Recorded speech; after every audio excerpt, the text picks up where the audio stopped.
Rome, the greatest city on earth, a place of marble palaces, roaring crowds, and emperors who ruled half the known world. But strip away the gold, the armor, the grand speeches in the Senate, and every single Roman, rich or poor, had to answer the same question every single day. What am I going to eat? For one man, the answer might be roasted flamingo, wine sweetened with honey, and oysters carried in on ice from the coast. For another, standing just a few streets away, it might be a hard crust of bread and a bowl of watery grain, and nothing else until tomorrow. Same city, same empire, two completely different worlds.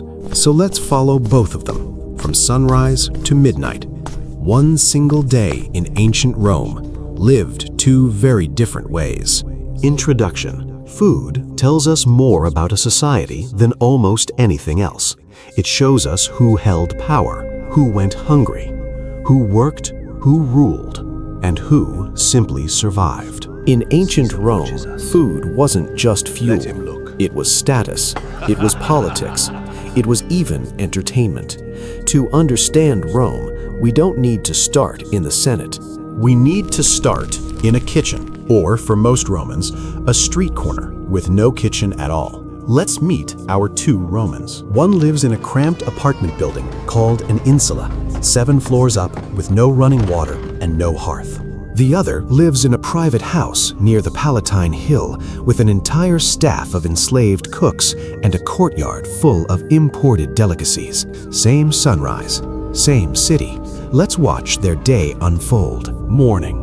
The sun hasn't even fully risen, and the poor Roman is already awake. He walks down 7 flights of creaking wooden stairs, past neighbors arguing, past a woman hanging washing from a window. At the bottom, a bakery is already working. The smell hits him first. Warm, yeasty, unmistakable, fresh bread. But he doesn't buy it. Fresh bread costs more, so he buys yesterday's loaf instead. A little harder, a little stale, but cheaper. He tears off a piece, dips it in a splash of sour wine to soften it, and eats, standing up, already thinking about the day's work ahead. That's ientaculum, breakfast, if you can call it that. Across the city, in a marble courtyard, a very different morning is happening. Servants are already crushing herbs into fragrant pastes. A boy carries in a basket of fresh figs, still cool from the garden. Someone is arguing quietly with a fishmonger at the gate about whether the oysters arrived fresh enough overnight. The wealthy Roman wakes late. His breakfast is simple by his own standards: bread, cheese, a few of those figs. But even his simple meal came from a private orchard, a private well, and hands that were not his own. Poor Roman, yesterday's bread, softened in wine. Rich Roman, fresh figs, picked before dawn. Both are just breakfast. Neither would call it a meal worth mentioning. The real difference hasn't even begun yet. Working hours. By mid-morning, the poor Roman is already at work, perhaps hauling goods near the docks, perhaps assisting a shopkeeper, perhaps doing whatever labor paid enough to eat that week.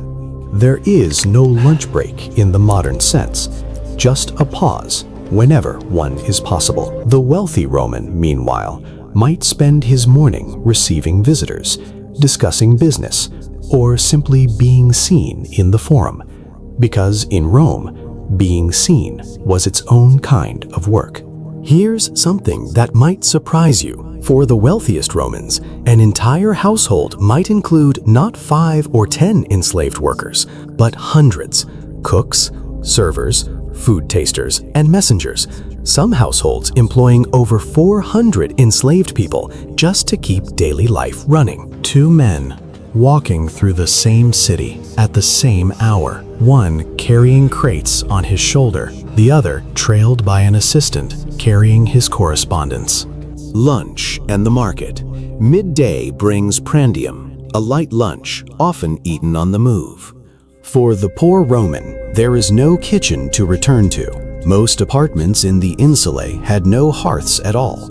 Cooking indoors was often too dangerous in buildings made largely of wood, stacked tightly against one another. So he heads to the street corner. The thermopolium. Steam rises from wide clay jars sunk directly into the stone counter. One holds a bubbling bean stew, another a stewed vegetable dish thick with garlic. A vendor shouts prices over the noise. Coins change hands fast. Children linger nearby, waiting to see if any scraps are sold cheap before the day ends. It's loud. It's fast. It's the only real cooking many Romans ever taste, because they have no hearth of their own. Across the city, the wealthy Roman doesn't go to the market. The market comes to him. A cook checks a spit where a whole boar turns slowly above glowing charcoal, prepared hours in advance for tonight's dinner. A basket of oysters, packed in wet seaweed, is unpacked at the kitchen door, carried by relay from the coast to keep them cold and fresh. Poor Roman. Bean stew from a clay jar, eaten standing at a stone counter. Rich Roman. A boar already turning on a spit, hours before anyone even sits down to eat. While one man counted whether he had enough coins left for tomorrow's bread, another was already deciding which imported fish sauce would best complement tonight's boar. Evening and dinner. As the sun sets, the real difference in Roman life comes into full view. For the poor Roman, dinner, cena, is often just a thicker version of lunch. A bowl of pulse, a simple porridge of boiled wheat or barley, has been the backbone of the Roman diet for centuries. Add a little salt, maybe an onion if he's lucky. That's the meal. That's the whole meal. Here's a surprise for you. This humble porridge, pulse, wasn't just poor people's food. Centuries earlier, it was considered proper Roman food for everyone, rich included, before foreign luxury slowly crept into elite Roman tables. But by now, in the empire's wealthier households, dinner has become something else entirely. Oil lamps are lit throughout a marble dining room.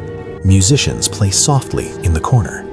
Guests recline on couches, propped on one elbow, as servants glide between them, changing plates before they're even empty. Wine is poured continuously, often watered down, but never in short supply. The dishes arrive one after another, roasted dormice, rolled in honey and poppy seed, peacock, presented with almost theatrical flair, and over nearly everything, garum, a pungent fermented fish sauce left to cure in the sun for weeks. To Roman tastes, it was as essential as salt is to us today. Some rare varieties of garum were so prized they sold for genuinely enormous sums, treated almost like a luxury import. Some of these dinners didn't last an hour. Historical accounts describe elite banquets stretching 6 hours or longer, course after course, conversation after conversation, late into the night. Poor Roman, a bowl of grain porridge, eaten quickly in a cramped room. Rich Roman, 6 hours of courses, music, and imported delicacies, served on couches beneath oil lamps. Same sunset, same city, 2 entirely different nights. Night and survival. By night, the poor Roman's day isn't guaranteed to end peacefully. Hunger here was never far away. A bad harvest in Sicily or North Africa, regions that fed much of Rome, could mean real shortages in the capital within weeks. Grain spoiled easily in the damp climate. A closed food stall, a price spike overnight, and suddenly there was no backup plan. Rome, remarkably, tried to solve this at the government level. A program called the Cura Annone distributed subsidized or free grain to eligible citizens, one of the ancient world's earliest large-scale food security systems. Some estimates suggest the city imported several 100,000 tons of grain a year just to keep its population fed. The wealthy faced a different kind of fear at night. Not hunger, but suspicion. Poisoning was a real and constant worry among Rome's elite, common enough that many aristocratic households kept a designated food taster on hand before an important guest would eat. Wealth solved hunger. It never solved fear. Reflection. It's tempting to look back at Rome and see only the excess. The peacocks, the 6-hour banquets, the imported fish sauce. But for most Romans, life was pulse and yesterday's bread eaten standing up, in a life that left little room for anything more. One Roman spent his evening deciding which imported wine paired best with roasted boar. Another spent his evening wondering if there would be enough bread left to see tomorrow. Same city, different worlds. The Romans were not less intelligent than us. They simply solved an ancient problem, feeding over 1 million people with the tools their world gave them. Conclusion. So, when you picture ancient Rome, don't just picture marble columns and marching legions. Picture a street corner, steam rising from a clay pot of bean stew.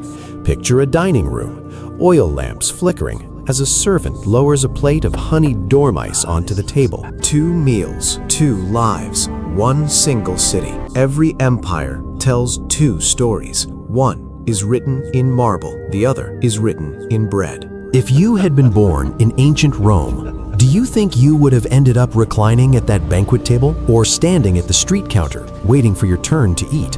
What part of the Roman diet do you think would surprise you the most if you tasted it today? Let us know in the comments below. And if you enjoyed stepping back into ancient Rome with us, make sure to subscribe to How They Lived so you never miss a journey into how people really lived before the modern world.